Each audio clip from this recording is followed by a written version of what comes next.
Ja som si uvedomila, že toto je taký sťaby bielokockový priestor, ktorý bol v 90. rokoch pomerne málo dostupný na Slovensku.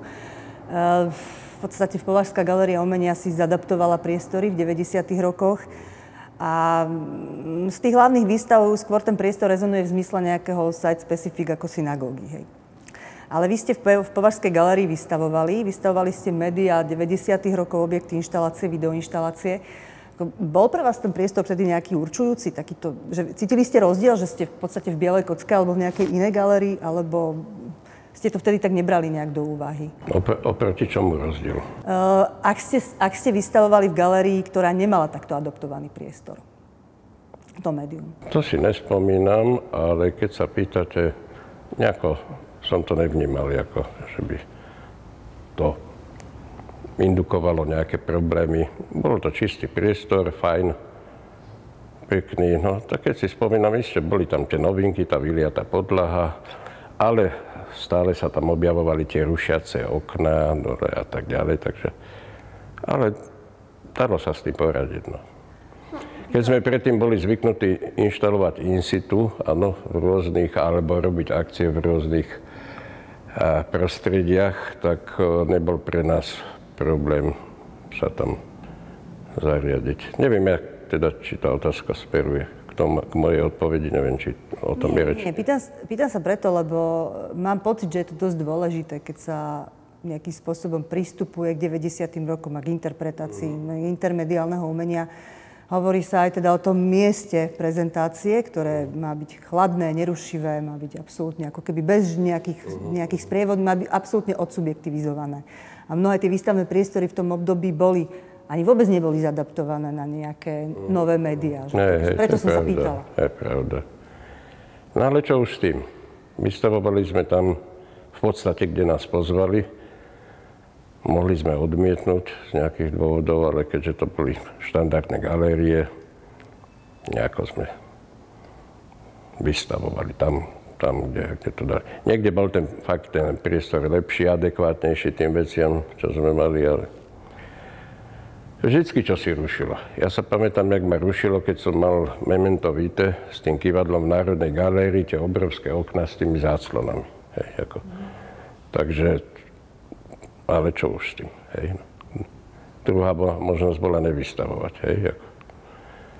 A prezentácie v zahraničí, medzi objektom a inštaláciou a tie ostatné, oni boli v adaptovaných priestoroch? Presne teraz neviem. Hej. To je iná skúsenosť. Áno, to malo tradíciu, to bol Dortmund, alebo keď sme vystavovali v Drážďanoch, tak to bolo vidieť, že tam sú vybavení a všetky tieto veci majú za sebou.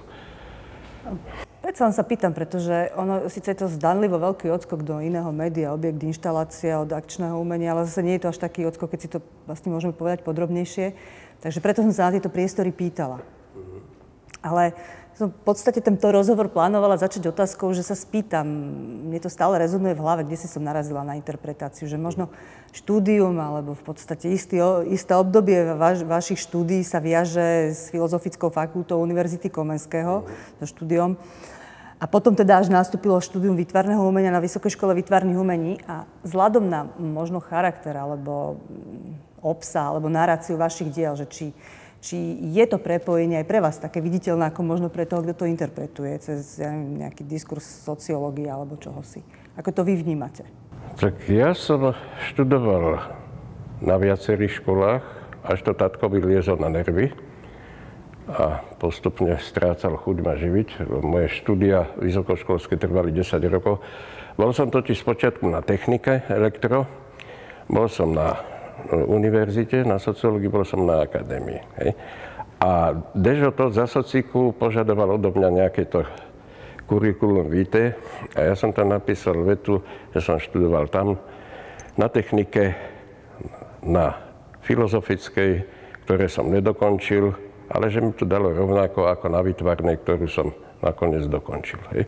Im sa páčila tá veta, spomínam to preto, že netreba mať ilúzie dneska, že výtvarná škola oficiálne, akadémia, aká bola v tom čase, v akom zložení, sami národný umelec, my sme ich volali náhodní umelci, ale časom sa naplnilo to, čo môj vtedajší mentor, kamarát Rudo Sikora povedal, pozor, škola ti môže dať najviac, keď sa do teba žiaden profesor nestará.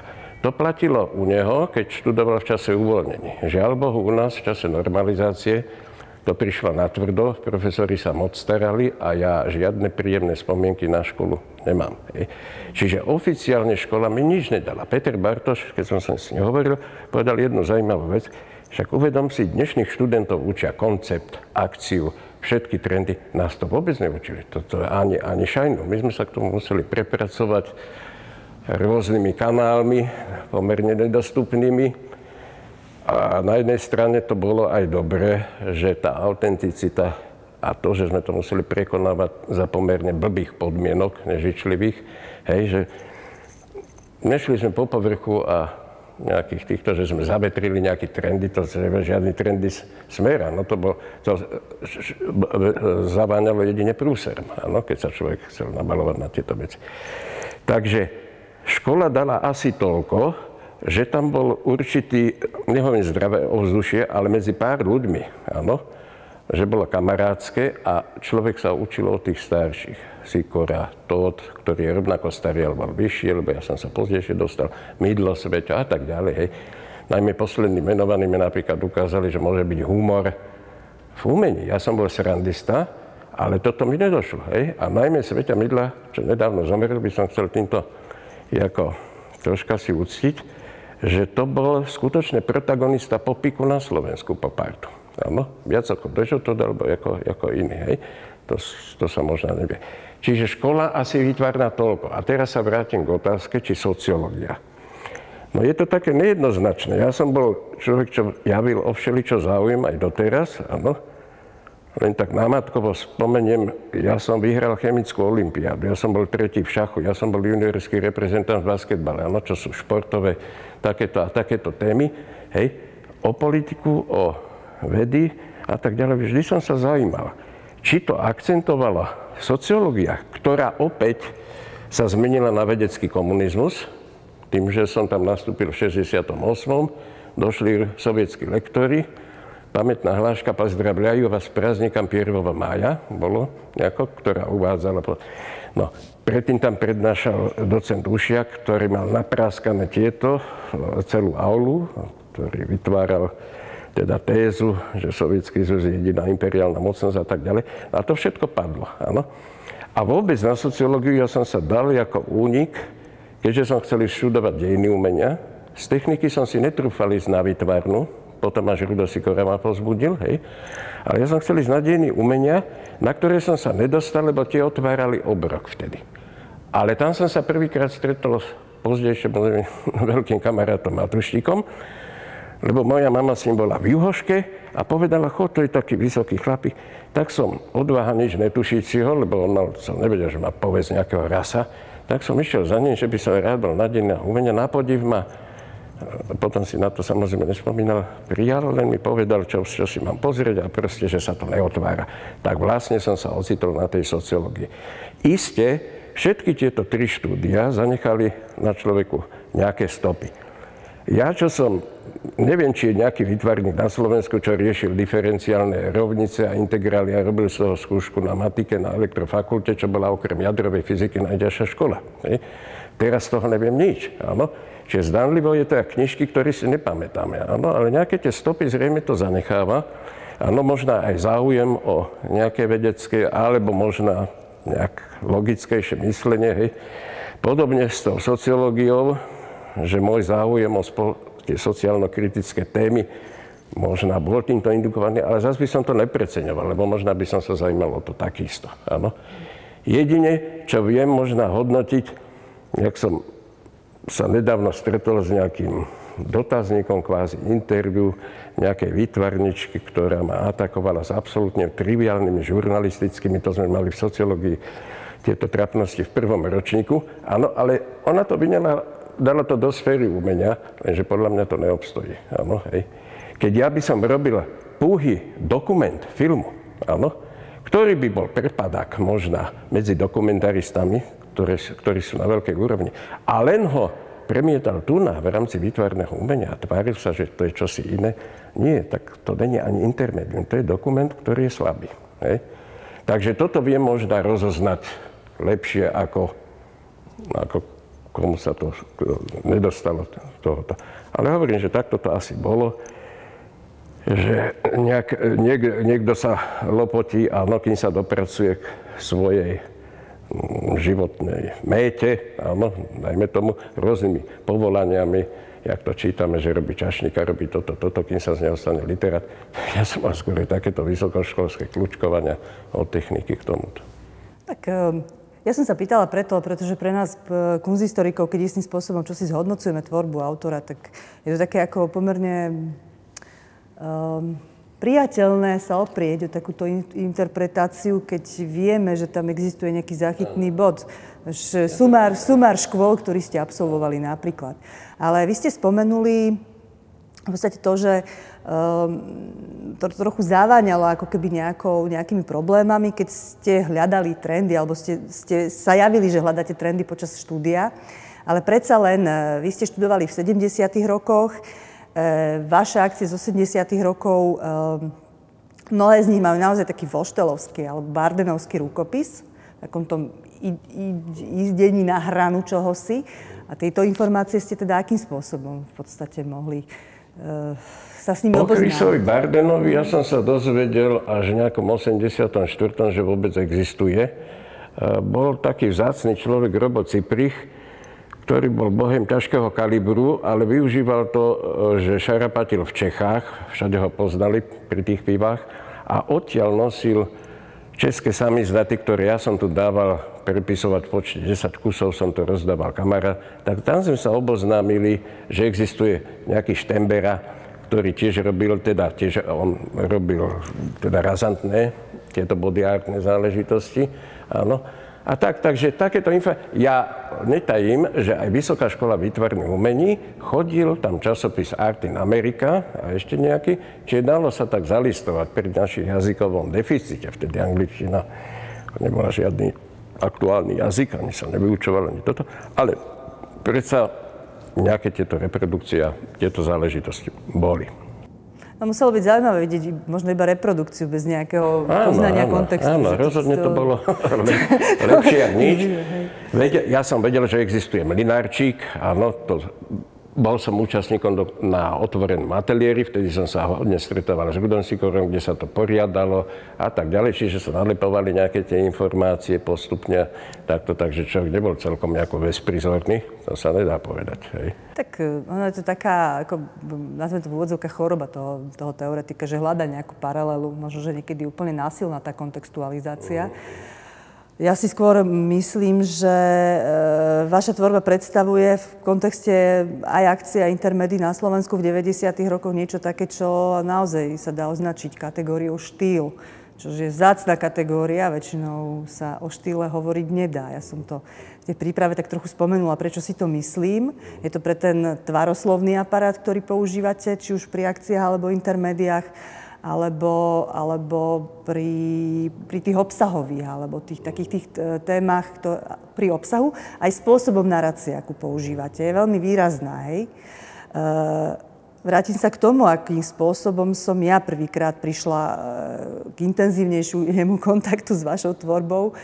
Naozaj si na to pamätám, pretože to bolo asi preto možno, že to dielo bolo také, ako bolo. Naozaj ma to takým istým spôsobom viac zaujalo možno ako niečo iné.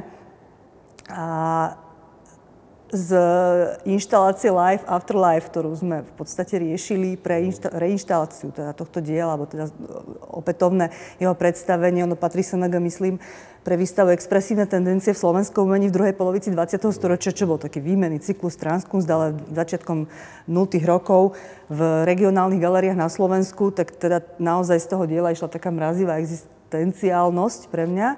A druhý taký výrazný, vlastne taká výrazná rezonancia, si pamätám, keď z nás zobrala naša pedagogička, ktorá nám prednášala súčasné umenie, Zuzana Bartošová na Trnavskej univerzite ešte do kefárne na výstavu Interiér versus exteriér. Aj tam ste mali realizáciu Televangelium, ktorá mi prišla ako možno čitateľnejšia než mnohé iné inštalácie tam predstavené, pretože to bola jedna z tých sorošovských výstav, ktorá inštaláciu prezentovala. No a potom Neskoršie v roku 2001 na výstave umenia akcie v SNG ste z novej tvorby mali v suteréne. Tak teda naozaj to bol taký pomerne nezabudnutelný zážitok na reinštalovanie tejto akcie. Hej, takže mám pocit, aj na základe týchto troch skúseností, a potom samozrejme mnohých ďalších, ktoré sa už nabalia, keď človek v podstate sa zaujíma, že je to taká skôr štýlová záležitosť. Vy s týmto myslíte si, dá sa s tým súhlasiť, ako to, čo ja hovorím, lebo kategória štýlu sa už moc ako keby nepoužíva, hej, v dnešnej kunsthistórii. Skôr sa hovorí možno o nejakej príslušnosti k nejakej tendencii, o nejakom pohybovaní sa v nejakej sfére, ale štýl je niečo, čo je osobné. Ja s tým v podstate súhlasím, nezamýšľal som sa nad tým, vôbec som nerobil veci, že abych bol nejaký štýlový, alebo že to skôr je naopak. Čo sa týka formy alebo metódy, vždycky som volil to, čo podľa mňa by bolo najadekvátnejšie k tomu problému, k tej idei, na ktorej som robil. Čiže napríklad v akciách, hej, ja som nebol vyhranený, že performer alebo veľký happening alebo toto. Ja som robil priečne všetko, áno. Proste keď bola potreba, áno, vyzvať viacerých ľudí, áno, tak tam bolo 30-40 ľudí, napríklad na UFO fotbale Rudosíková konštatovala, že tam bolo všetky od Budaja, Poľskú solidaritu a tak ďalej a tak ďalej. Eštebáci prišli tiež, o polnoci v noci obklúčili šupku, hej. Cez polčas major Leška Hrdzavý, ktorého Dežotot poznal dobre z vyšetrovaní, lebo sa vyhrážali, že toho malého Dežinka budeme prehadzovať cez plot. Áno, proste všetci sme tam došli. Ja som aj poďakoval všetkým, čo došli, aj všetkým, čo nedošli k úspešnému ukončeniu, teda zdaru podujatia. Čiže, ale robil som aj také rituály, kde bol len Matúštik, poprosil som, aby fotil, ale aby som mnou ani nevyprával, ani sa nejako extra neukazoval, že mi to vadilo. Áno? Čiže aj meditatívne veci, aj tie, ktoré teraz ste vy akcentovali, hej? Dokonca aj nostalgické alebo meditatívne ako Megalit, kde som bol fascinovaný tým plynúcim časom, aj teda je tam ten Prustov citát a tak ďalej. Čiže ja to vidím tak viacero poloh, áno. Otázka je, ktoré sú kvalitnejšie, alebo ktoré prevažujú, to som si tiež takú bilanciu nerobil, áno. To je na nás. Hej, takže v podstate týmto súhlasím, ale čo sa týka štýlu, keď ste to teraz nadhodili, mňa napadá jedno vysvetlenie, a to je autenticita. Keď robíte podľa svojho presvedčenia a niečo frčí, jak Ďuri Meliš, keď sa robili tie akcie, veľmi dobrý môj kamoš povedal, keď som mu vysvetľoval skôr tak omluvne, že nerobím tú artefaktovú, lebo my s Kolerom sme boli také pomerne čierne ovce, hej, to stretnúť Kolera alebo toto, to boli ako Niemand, a s Matúštikom, keď som chodil, to znamená, že som zdedil všetkých nepriateľov, hej, čiže to nebolo akože takto. Tam boli iné hviezdy, áno. A Ďuro Meliš, ktorý fandil týmto veciam, ja ťa chápem. Však rozumieš, treba robiť, čo frčí, hej? A to ma tak zarazilo, lebo to vôbec nebol nejaký trend, áno. Akciu robiť vtedy to znamenalo ako veľmi problematickú, tam neboli nejaké satisfakcie ani od zberateľov, ani od galérií, vôbec. Vôbec celé všetko, čo človek robil za sociku, to som nemal predstavu, že raz to bude satisfakcia, že nebodaj rozhovor alebo niečo galéria kúpi, vôbec. Toto bolo úplne ako stratené. Len tá radosť, áno, z tej úzkej enklávy, ktorá sme sa stretávali, tá satisfakcia z tej roboty a viera v tú robotu vlastne nás hnala, že sme tieto veci s istým rizikom robili. Ale hovorím, že tam to bolo to, že skutočne to nebolo na základe toho, že čo si by sa vo svete robilo, áno. Akcia naopak. Aj z kunsthistorických kruhov sme počuli, nejdem teraz zásadne nikoho menovať, áno. Toho Meliša Deža som sa preriekol, hej, aby som náhodou. Ale by ste neverili, kto všetko hovorí. Čo ten Meluzín s tým Matúštikom, tie terény? Však akcia sa robila v 60. rokoch. A to išlo od informovaných ľudí, ako to nešlo od nejakých zväzových výtvarníkov, ktorí nemali šajnu o ničom, hej. Títo ľudia, ktorí robili na Mlynárčikových akciách kompárs, áno, tak hodnotili, že akcia už má konec, hej. Podobne, keď sme robili súterén, že objekt, áno, maliari sa ozvali. Objekt už bol, však čo to, hej. Keď sme išli robiť video, tak to by ste neverili, ktorá dáma povedala, video už bolo. Áno, hej, akože to je nič. Môžeme sa domnievať. Hej, nikdy to nebolo, že toto je skôr naproti, alebo nevyhľadával som. Áno, čiže tá autenticita, teraz troška skáčem, ale to je to, čo mi vadilo, že napríklad, keď došlo moje Vilde, áno, že veľa konceptualistov vonku toto spanikárilo, nakoniec aj ten Foster, hej, alebo knižák a toto a začalo malovať, hej, ako, hej. Čiže nie na základe vlastného vývoja, presvedčenia, ale na základe toho, že to teraz ako beží, áno. No, je ten problém taký, pre mňa tak daný aj tým obdobím, v ktorom človek v podstate umelecky pôsobí. Ja ale sa ešte vrátim k tomu štýlu. Ja som ho naozaj myslela možno v zmysle autenticity viac ako nejakej kategórie, ktorá možno má aj nejakú negatívnu konotáciu. Hej, skôr stále ako keby mala u nás. Narážala som na tie ako metódy, ktoré používate, keď tam je tam jasná vlastne ako keby smerovanie k takému poukázaniu na absurdnosť niečoho. Napríklad tá irónia, ktorú používate, to je vaše ako keby vyjadrovací prostriedok základný, hej. Potom to otáčanie banality a takého niečoho, čo je dôležité, hej. To, ako som to spomenula, ano, že prechylovanie významu, hľadanie iného významu, že toto sú v podstate metódy, ktoré používate. A to som myslela tým štýlom, hej. Lebo je to ľahko rozpoznateľné. Aj oproti iným vašim súputníkom v akcii v 80. rokoch. A teraz trochu zareagujem na to, čo ste povedali. Je ťažké pre mňa ako keby aj akceptovať to, čo hovorí. Vy ste to nehovorili, vy ste to reprodukovali. Hej, vy ste nespomínali, kto to hovorí. Naozaj je rozdiel medzi akciou, však to vieme, hej, koncom 60. rokov, kde bola spektakulárna, bol to v podstate happening typu najmä Alex Mlynarčík, lebo vyšiel z kontextu tej danej doby.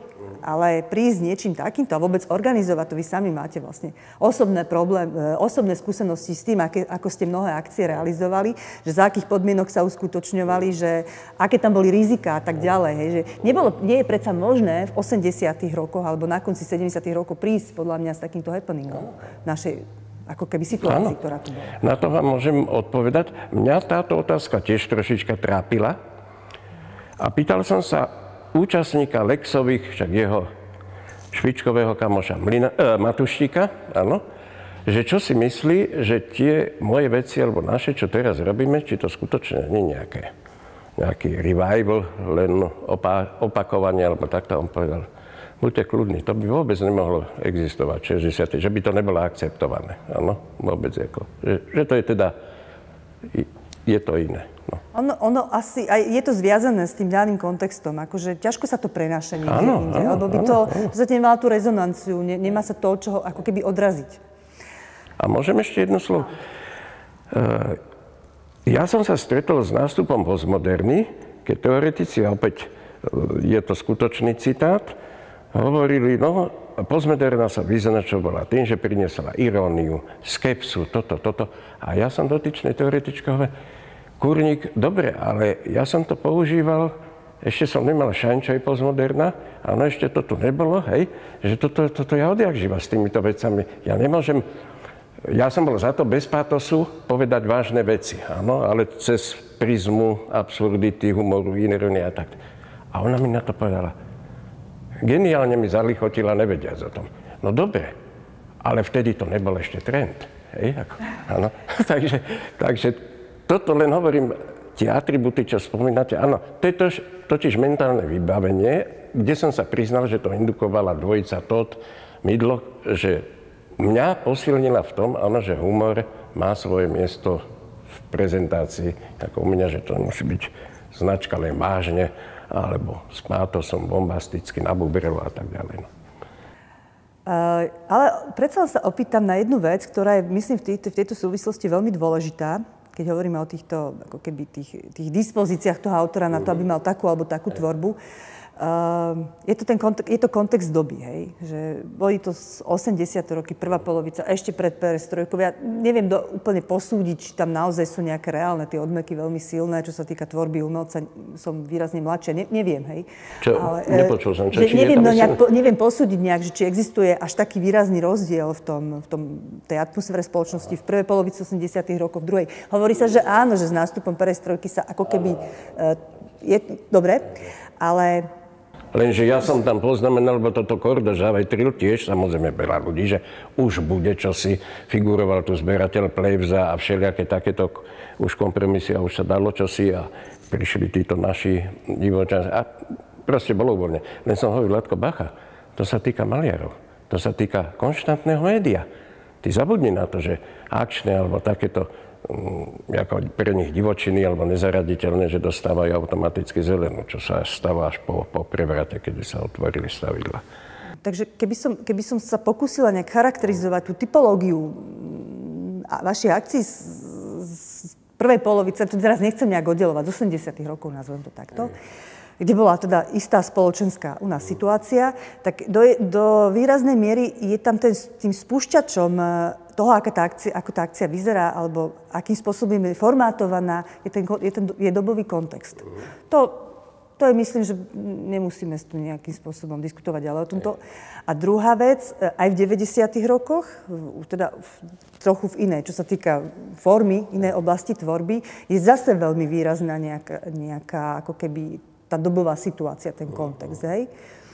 A čo teda v prípade, keby ste, ja neviem, boli účastní ako umelec skôr alebo neskôr? Že, ako by to pre vás vlastne fungovalo, hej? Že, lebo my sme obmedzení tým, v akej tej dobe sa nachádzame, na ňu reagujeme. Viete si vy vôbec predstaviť, že by ste možno fungovali niekedy inokedy? Ako? Tak to som sa nezamýšľal, to je hypotetická otázka, ale zrejme ma to nepustilo a takisto by som lebo ja verím tomu, že ten štýl by tam zostal. Jednu vec by som chcel povedať, že ačkoľvek áno, je to inšpirované alebo iniciované dobovými udalosťami, situáciou, režimom a tak ďalej, hej, ale vždy som sa to chcel snažiť spraviť tak, že to presahovalo lokálne miesto a lokálny čas. Áno. Ako príklad by som možno uvidel Guernicu. Áno. Je to politické dielo, politické ako v pejoratívnom zmysle. Nie, to je dielo, ktoré pojednáva o utrpení ľudstva a tak ďalej. Názvom Guernica sa tomu dala momentálna aktualizácia. Áno.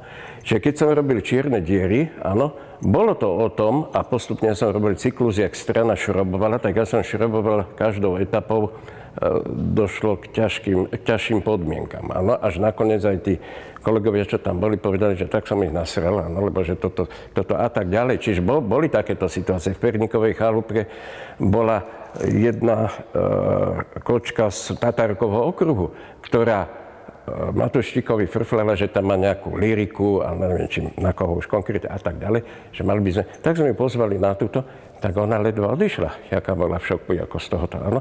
Čiže OK, ale že to hovorilo o princípe slobody, áno, o tej, ktorá sa opakuje, áno, v rôznych obdobiach za rôznych mutácií a týchto.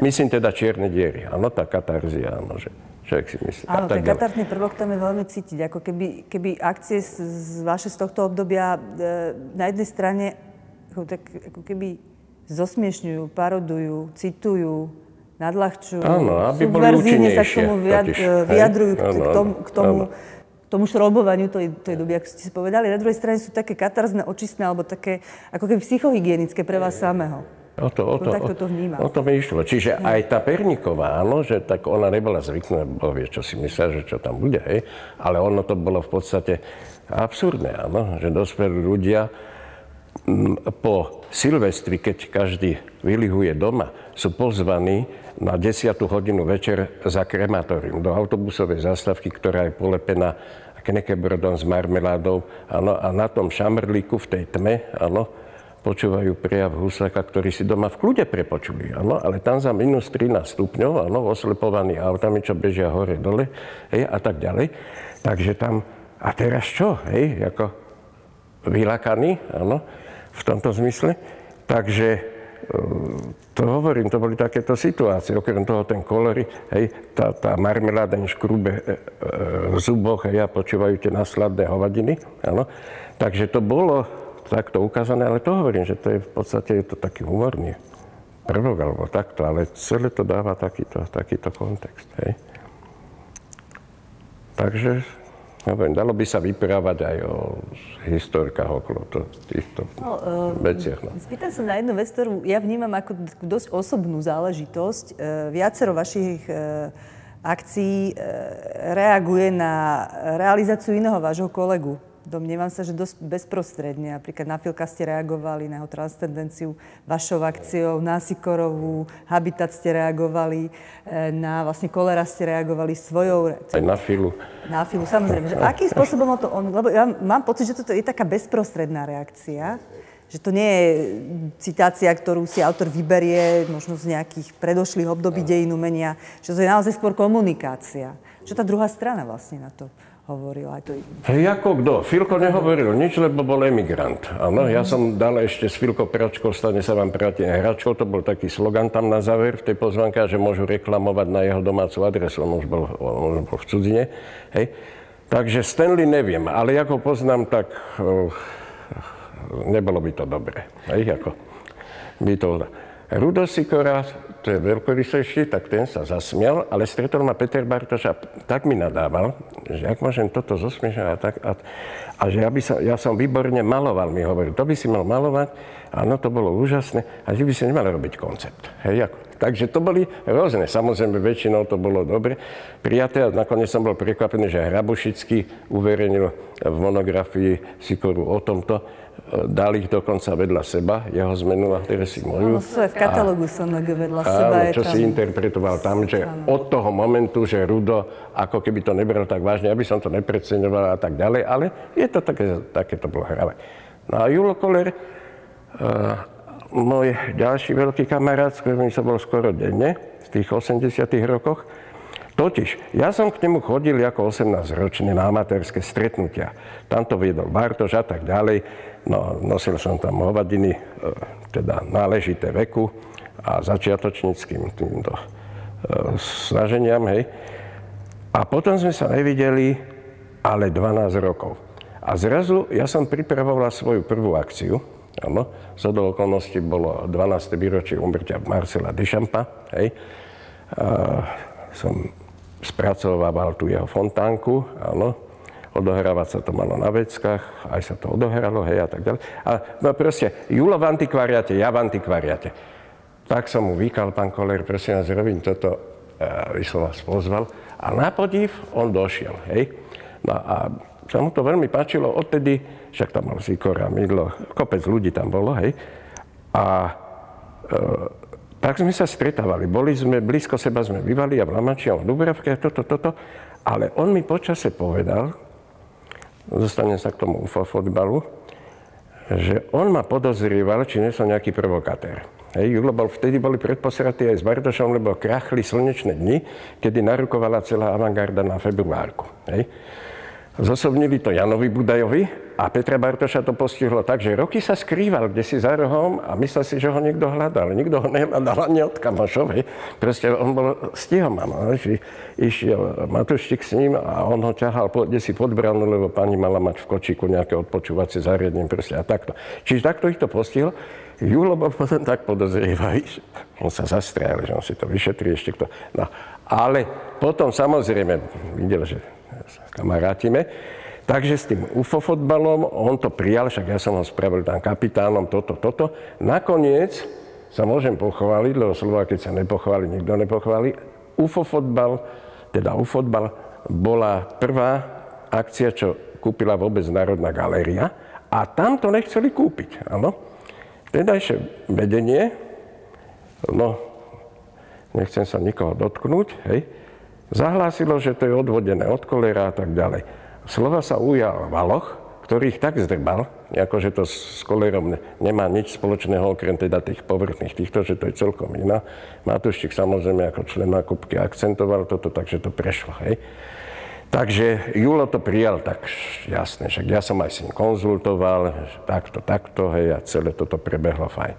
Takže, lenže, samozrejme je to, že tvorba našich kolegov, starších, mladších, áno, je pertraktovaná od vážnejších rozhovorov, cez klebety, cez toto. A je len logické, že človek, keď sa upísal vizuálnemu jazyku umenia, takže niekedy mu to nedá a vyjadri tie svoje pocity viac menej zašifrované alebo otvorené aj v nejakom diele. Áno?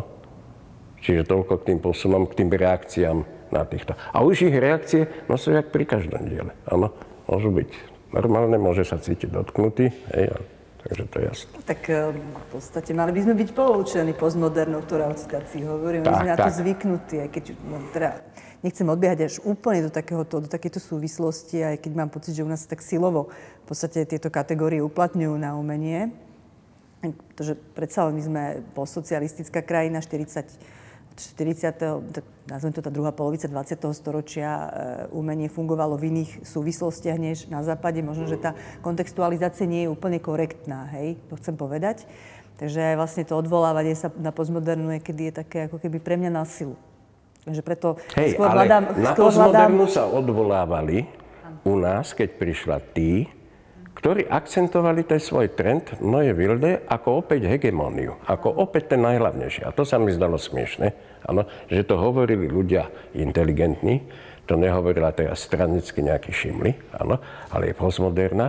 A oni to uplatňovali ako v čase tvrdej moderny, keď štýl v priamej linii striedal ďalší štýl. Hej. Pochovali všetko ostatné, áno, a len toto a len toto. A to hovorili aj pražskí kritici, niektorí som čítal šokovaní. Hej. No. Samozrejme zase postmoderná zobrala za svoje, teda divoká malba, áno, tiež sa začlenila do jedného z mnohých prúdov.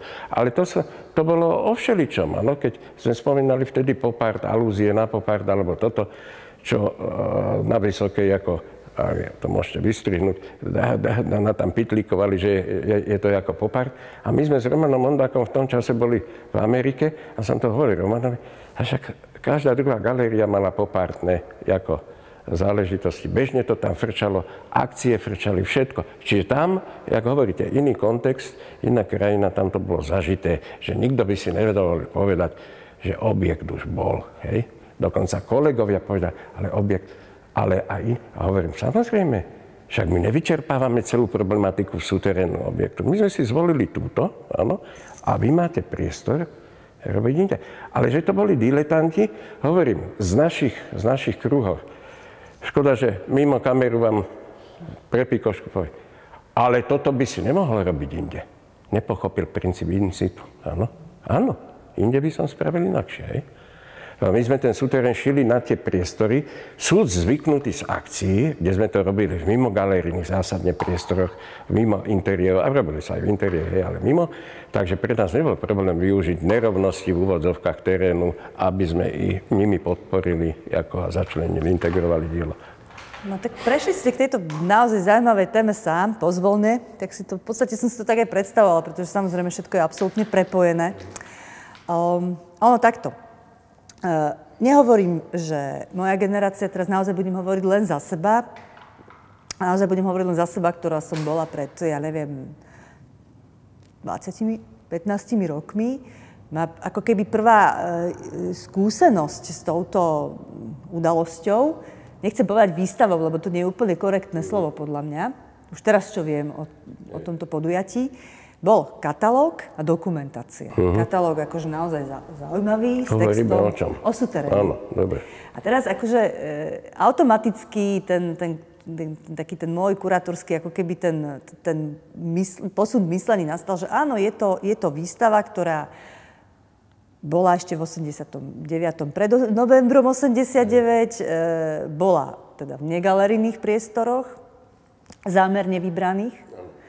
A kurátor bol Radislav Matuštík. Takže automaticky ako keby som si to spojila, takže že on je ten iniciátor tohto podujatia. Samozrejme, teraz už viem, že to je komplikovanejšie ako v si to ako vyvodiť len z toho katalógu. Že väčšinou sa tu predpokladá, že kurátor je iniciátor, ale to nemusí byť pravda. Hej, to vieme. Takže je to v podstate logické vyústenie z terénov, ktoré ste realizovali do ako keby inej situácie. Ale mne sa aj dosť veľmi dlhý čas zdalo, že ako keby to bola nejaká ruptúra možno aj v tvorbe vašej, alebo v tvorbe vašich kolegov, že naraz preskok od konceptu a akcie naraz do objektu a inštalácia. To je veľmi zjednodušené, takto si to myslieť, pretože vždy ide o situovanie a komponovanie čohosi v čase, ktorý je obmedzený, v priestore, ktorý je špecifický. A v tomto to má spoločné, hej? Že ani ten suterén nie je tak prekvapujúci, ako by sa mohol zdať, že je to prvá výstava objektu a inštalácie v našom prostredí. Skôr je to možno pokračovanie alebo dôsledok čohosi. Myslím, že hovorím správne, nie? Však začali sme, takže... No ja som to uvidel na správnu mieru tým svojim libretom, ktoré šírim, lebo suterén som vymyslel ja a koncipoval ja na základe toho faktoru, ktorý sme tu už spomínali, že ma troška iritovalo, že ako sa u nás väčšinou zavesíme na nejaký trend 20 rokov pozdejšie, áno. A bola to určitá ironizácia tohto faktu, mystifikácia. Som povedal docentovi, keď sme sedeli, pán docent, tu nám mám scenár, áno. Čo keby sme my spravili akciu, lebo ja som bol akčný, ja som nerobil výstavy, ako hovoriť, áno, ale robil som akcie, z novej tvorby bola akcia, ktorá bola vernisáž. Okrem toho v šuplíku mám viacero projektov, ktoré sa nekonali, že sa zaoberám výstavou, ale ako akčne. A tu spravíme akciu, ktorej vyvrcholenie bude výstava, áno. A skoncipujme ju tak, že naopak, nie že by sme my hľadali, že čo teraz beží, ale poďme do toho antagonisticky troška, áno. Je teraz individuálny rukopis divokých maliarov, je to malba a tak ďalej. Skočme do inštalácií objektov, ktoré budú vyglancované a budú to objekty, áno. A predstavme to ako ironicky ako nový trend. Ovšem som mu povedala, pozor, to treba spraviť na kvalitatívne dobrej, až veľmi dobrej úrovni, aby nám to uverili. Áno? Nakoniec to zožrali aj s navijakom. Hej? A hovoril som ešte, že aby sme o tom netrepali, že to je len ako... Spočiatku to bol taký, Češi majú na to rošťacký, ako nápad. Taká podvratnosť. Hej, vystreliť si, áno, že čo bolo. No a teraz som to začal mapovať jak akciu, čiže všetky tie tlačiva, čo ste videli, áno, čo docent žiadal, iného rázu. Ja som rokoval s kovospracujúcim, ktorý tam mal mať klub v týchto pivniciach. Hľadali sme priestor, čistili a tak ďalej. Až po záverečný ceremoniál výstavy, až po humbuk, lebo my sme sa nikdy neuchádzali o nejaké médiá, alebo nejaký článok, alebo toto. Jednak sme robili znúdzecnosť, lebo nikto o to nemal záujem. Ale teraz sme oslovili Brachtla, ktorý spravil okolo toho dokumentárny žurnál, to bežalo v kine. Za sociku, áno. Mali z toho veľkú srandu, hej. Teraz Hečko, dokumentarista, áno, spravil celý film, proste tlačí toto. A došla tam, jak hovorí Mudroch, celá Páriž. Všetci došli, ešte aj novopočená Janka Geržová, ktorú som poznal ako modelku z manželkyného časopisu Dorka, ale už vtedy písal, tak som jej dal pod Michalskou som stretol, dal som jej teda pozvánku, ktorá napísala ináč potom výbornú recenziu na to, do výtvarného života. Takže sme si spravili takúto akciu výstavu. A teraz sme kúkali všetci títo vážni umelci, áno, aj kurátori, aj na toto došli. Hej. No fungovalo to tak a ja som už vtedy povedal, že možné, že toto nakoniec bude u viacerých možná cesta ako keby ďalej. A dokonca Maťo Kern mi po rokoch ďakoval, že toto ho vlastne nakoplo, lebo on sa venoval tej hyperrealistickej malbe a tak ďalej a že neodvážil by sa toto a tak ďalej. Hej. Takže nakoniec viacerých nás to nakoplo.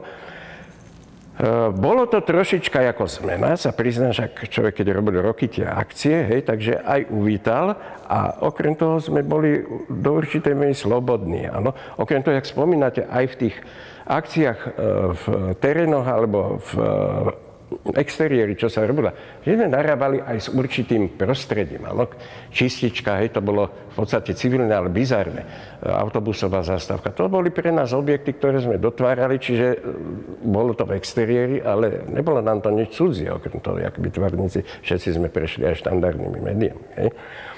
Takže od toho sme sa odvinuli, ale hovorím, že pre mňa to bolo ako médium nové, ale do určitej miery sa to spájalo s akčnosťou tým, že aj tie video a videoinštalácie majú procesuálny pre mňa charakter, spájajú fenomén času, áno, ktorý beží tam aj tam, a ďalej ešte aj tematicky. Áno, sociálna, kritické alebo takéto témy, ktoré som mal v akcii, v inom, áno, duchu alebo v inom týmto, ale boli stále prítomné aj v tých videoinštaláciách. A pre mňa to bolo novum. Proste raz Fila povedala, že mal bol možnosť spraviť všetko. Áno, ja si to nemyslím. Áno, sú médiá, s ktorými sa nedá spraviť.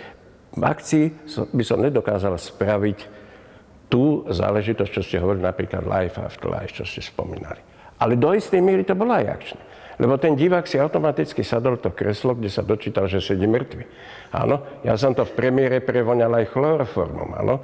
To bolo u Beskyta v elektrárni, to bola jedinečná taká upadnutá miestnosť, jak geniálna na toto, hej.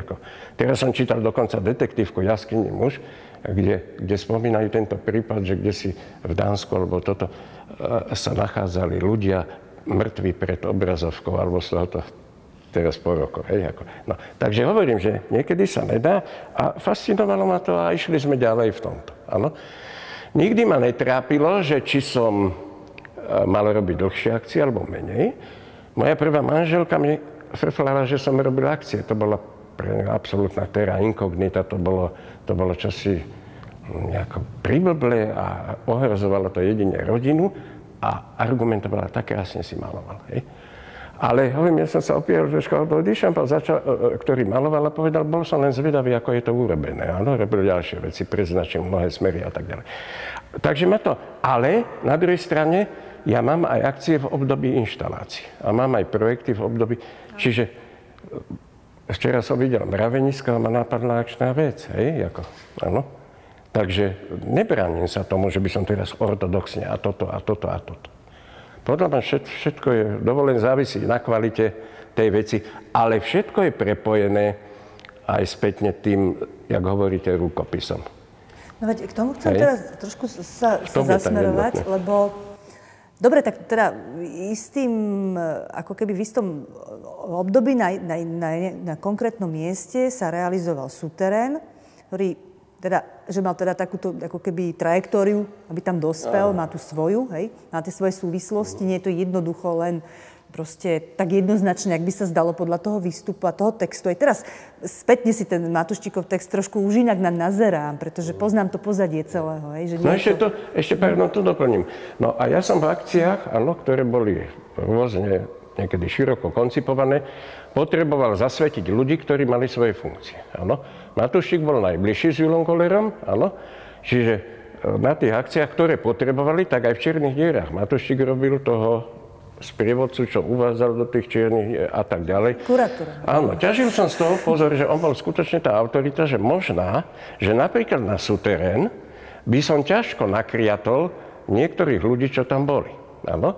Lebo niektorí aj odmietli, povedali, to je krok späť. Áno, to brali. Akože späť od, čo ja viem, dematerializovaného akčného umenia, späť opäť k objektu a tak ďalej. Niektorých som nepozval, lebo som vedel, že nie sú rukodielne ani produkčne tak šikovní, že by dokázali. Ale boli tam aj takí, jak Sveťo Mydlo, ktorý som vedel, že by robil nejaké objekty. Ale to bolo zase workoholik, ktorý si nenašiel čas, aby sa to... Čiže boli tam rôzne tieto, áno, momenty. Ale predsa len, ako istým spôsobom, že vám to zožrali aj z navy, ako nejaká výstava, ktorá ako keby v úvodzovkách to naozaj hovorím, inaugurovala nejaké iné médium v tom čase, to asi pravdepodobne muselo rezonovať, pretože 90. roky, ja viem, že tá interpretácia nie je úplne teraz korektná, ale aj napríklad nedávny projekt v Kunsthalle, v priestore tomto, to ako keby trošku istým spôsobom zase potvrdzoval, aj keď sa to snažil prehodnocovať, je obdobie 90. rokov, alebo teda ako to bolo v Kunzale vymedzené, 93-98, naozaj ako keby obdobím intermédií a nových médií, teda inštalácie objektu, videoinštalácie. Môže to byť tým súterénom istým spôsobom, ako keby tam tá súvislosť existovať.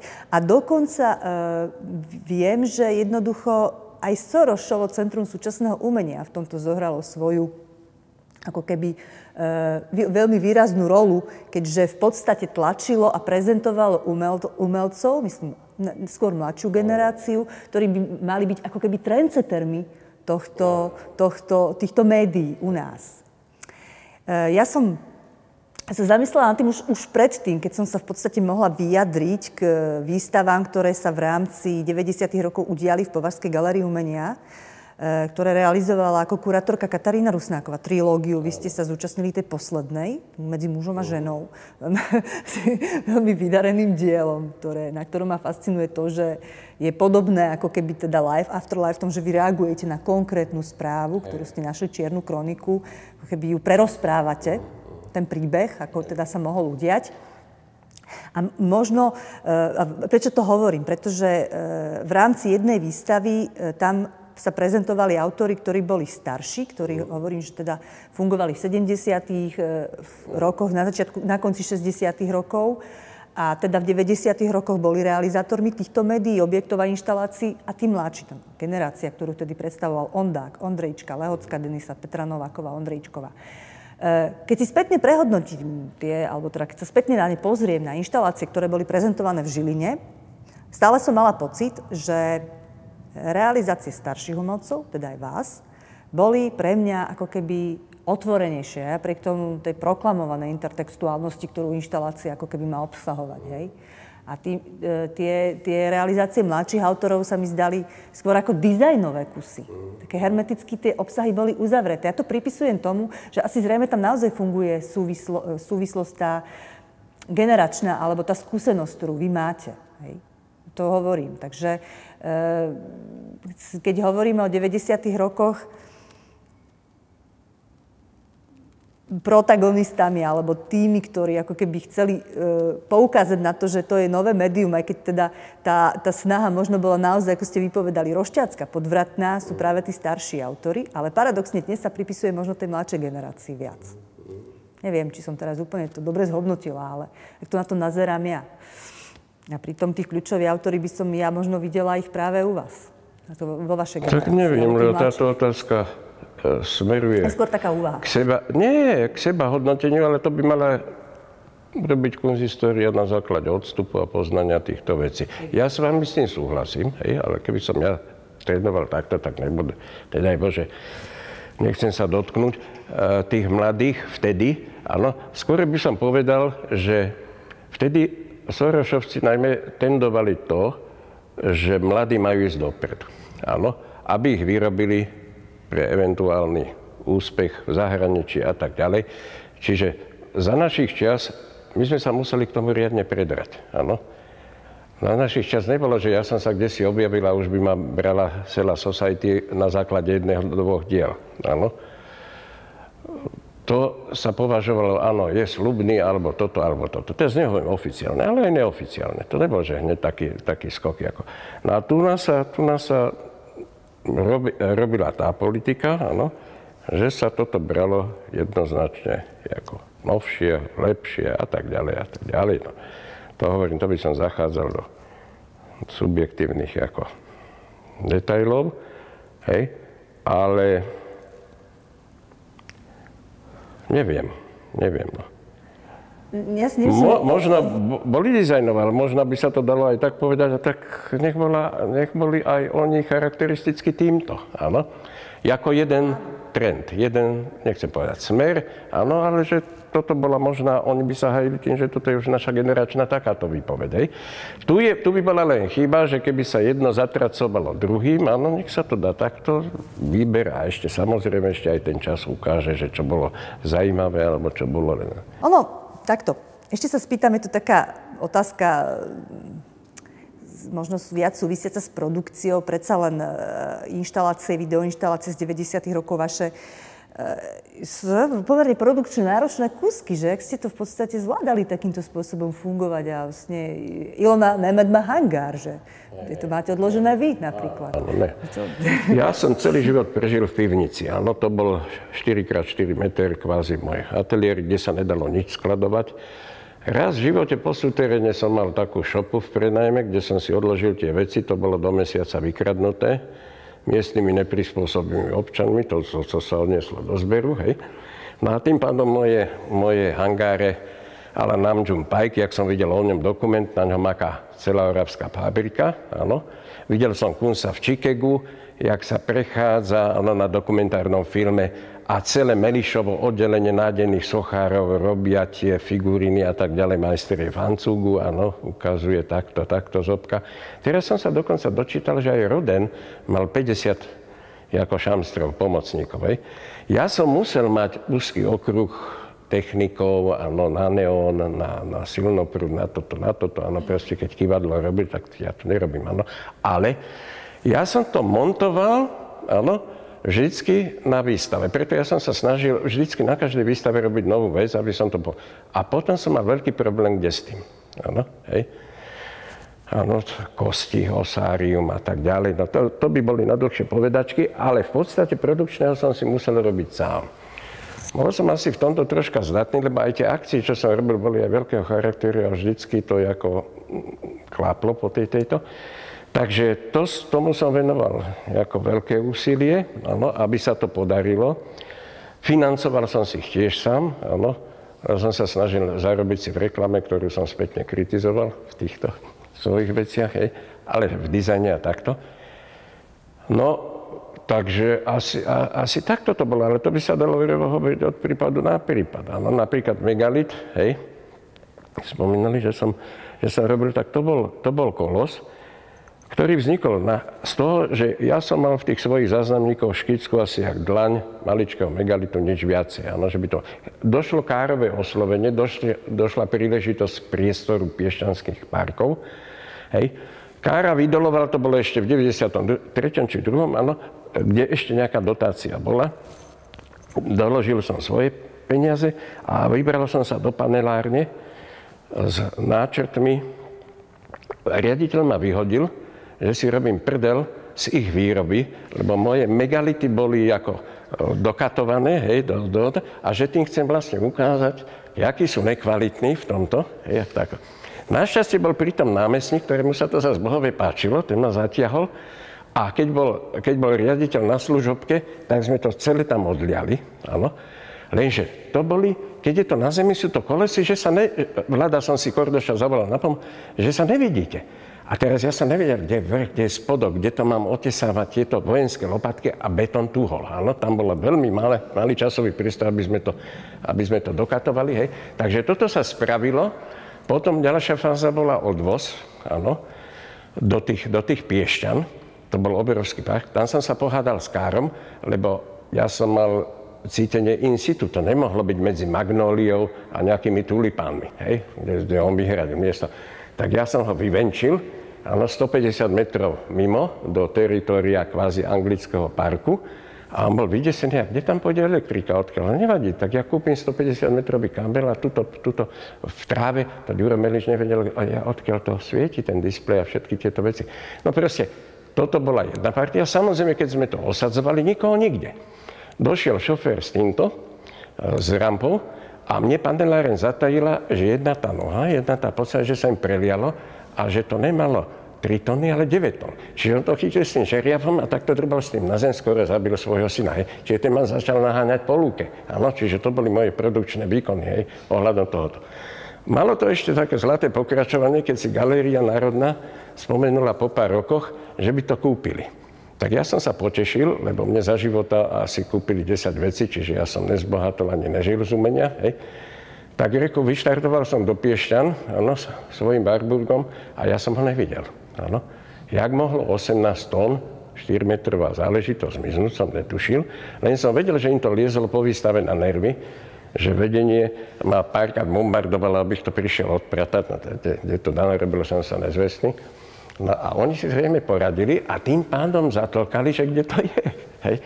Tak sme to celé prešli, tam nič. Áno, dokonca v Moravanoch som sa šťúral, či by nebola nejaký pandant moravanskej Venuše 18 cm a 18-tonovému megalitu. Nič. Tak som myslel, že to budem musieť riešiť na novo, čo nerád robím, lebo to je ala prima, to bolo spravené teraz duplikáta, kopec starosti. A zrazu mi riaditeľka galérie, pani Vajcurová, povedala, že Zubal, ten zberateľ, ktorého som v živote osobne s ním nehovoril, že vie, kde to je. Tak som bol z toho v šoku, že je to v nedalekom kameňolome, kde si zastrčené, tak som išiel tam, všetko bolo zasypané. Kúsok nohy, pol metra trčalo. Hneď som to spoznal. Ale nevedel som, či to není devalvované, lebo oni sa vyhrážali, že to dajú, zamurujú do potoka, ako mafiáni, do nejakého mostu a tak, že to hodia a betonáž a tak. Tak sme to, potom som musel zmanažovať na jeden krát 2 bagre, jeden odsypával zeminu, druhý dvíhal, musel som, že či nie je zasypaná, tam boli také rafinované trúbky tiež, aby všetko, no proste všetko to klaplo a ešte ten deň musel kamión, ja som robil sprievodné vozidlo, naštartovať do Strážok, kde sme prišli večer a mnou objednaní roboši boli nezvestní. Bol tam len jeden s čelovou lampou a tento celé osadil. Tak som, vždycky pracujú Murphyho zákony, áno, a teraz sa zrejme vyčerpali na tej strate, na tom hľadaní. Takže tam to sadlo, hej. Ráno sme dali elektriku, roboši si dali marblky a ja, čo som sa zatiaľ rok som nefajčil, som si od nich jednu vypýtal, bol som najedávaný chutilami a začal som znova fajčiť až do predošlého. Áno, čiže toto, ale to sú také historiky okolo každého. Aj ten vozík pre mŕtvych, čo má Považská galéria. Ja, keď som zaňal takéto veci, áno, nikdy som nemohol povedať, že som výtvarník, lebo by ma vyhodili. Aký výtvarník? To bude nejaký idiot, čo robíte blbiny. Tak ja som sa vždy štilizoval ako scenograf. Robíme zápisky z mŕtvého domu, Dostojevského som obľúboval, hej. Áno, a môžeme sa prísť, dobre, ja vám dám lístky a tak ďalej. No, zjednali sme to tak, že chlapi povedali, dáme vám v tento. V tomto sme viezli Janka Cikera. Tak mi to dali celé, dali mi to gratis, nemusel som to vrátiť a tak ďalej. No takže to sú takéto už. V podstate ale zase dobré, že keď vlastne tieto dve diela, on to zase, je to náhoda viac menej, ale obidve sú nejakým spôsobom ošetrené pre budúcnosť, hej? Že, áno. Že to je dobré áno. na tom, áno.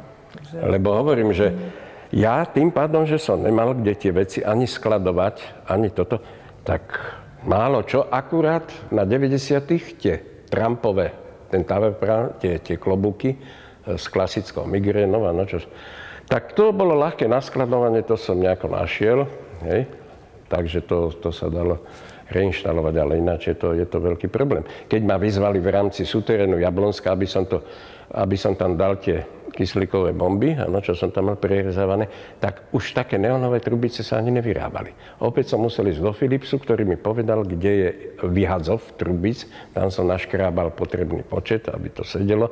Bomby všetko vyrobiť, áno. Ale tak dostal som na rekonštrukciu a nový manšaft, keď vidí peniaze, tak spravia všetko. Áno, takže to sa dá týmto spôsobom jedine robiť. Ale nemáte to, jednoducho to nemáte ani to kde skladovať. Čiže s tými vecami boli problém a boli robené nielen in situ, ale no future. Áno, proste, že je to zachované v reprodukciách, v týchto, niečo hovorím, fragmenty sú. Keď som robil to memento vitae, tak som nemusel zrazu vrátiť ani tie kosti, alebo lepky, alebo toto z osária, čo som mal. To vtedy sa budovalo pod Manderlou, tak mi to dali. No lenže ja som sa teraz sťahoval a tí sťahováci zbadali toto, tak ma chceli nahlásiť policii, že som nejaký teda vrah alebo niečo, že prevážam. A takéto to, takže to všelijak sa to mele, ako s týmito inštaláciami. Takže vlastne môžeme byť radi, že máme v PGU zbierkový predmet. Tak, áno. A ja som rád, lebo fakt, radi. Že to je teplé miesto, áno. S touto svojou históriou, ktorú som sa teraz dozvedela. Dobre, tak ja sa veľmi pekne chcem vám poďakovať, že ste boli ochotní sa so mnou porozprávať.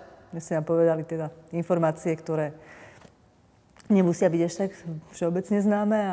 Takže ešte raz ďakujem pekne. Tak ďakujem aj ja, že som mohol fragment tých svojich spomienok oživiť. A ak ste spomínali, k terénu sme sa ani nedostali, alebo k týmto veciam, ale to je hovorím.